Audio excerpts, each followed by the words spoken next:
What happens next after a shooting inside of Erie High? The incident Tuesday morning locked down the high school. The school will stay closed until Tuesday, April 19th, after Easter break. Yeah, but we're learning it could be even longer than that, as we are also following breaking news right now about the teen shooter. Our Lisa Adams has been working on this story. Lisa, you talked with union teachers at Erie High who say they don't want to come back to in-person classes until their demands are met. What also are we learning tonight about the shooter? Well, good evening, Eva. Superintendent Brian Polito talked with us on camera just a couple of minutes ago to say that the district administration is going to be meeting with the teachers to work out all of their demands. They want everybody to feel safe when they come back to school. Of course, it comes too late for the teen shot twice in the leg yesterday.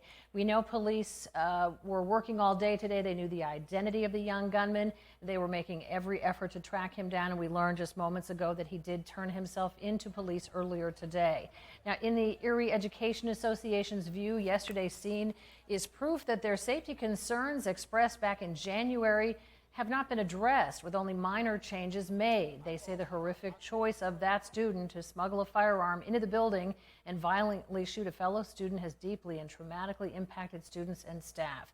In this letter to Superintendent Polito from PSEA on behalf of the teachers union, not district-wide, just at Erie High, they say they will work remotely, teaching from home as they did during the pandemic, unless some safeguards are put into place. Things like installation of metal detectors.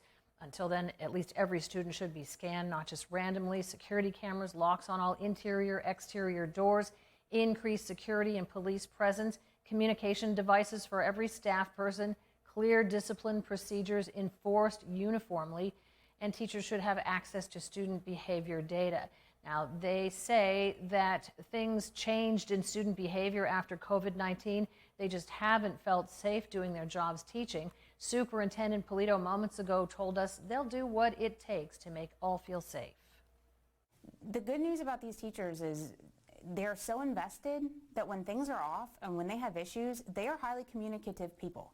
And they have no problem calling me, their leadership, and saying, this isn't okay. This has never been the way it is. This is not okay with us right now. We're unable to do our jobs, to do them well in this environment. And I get a lot of that.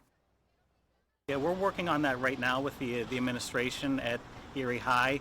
We plan on meeting with the EEA very soon to work through that. And again, we want this to be a collaborative approach where we work together to develop a plan that everybody is comfortable with. And once we have that in place, we will get that communicated out to our students and families, specifically about when we're going to return to school and how that's going to happen.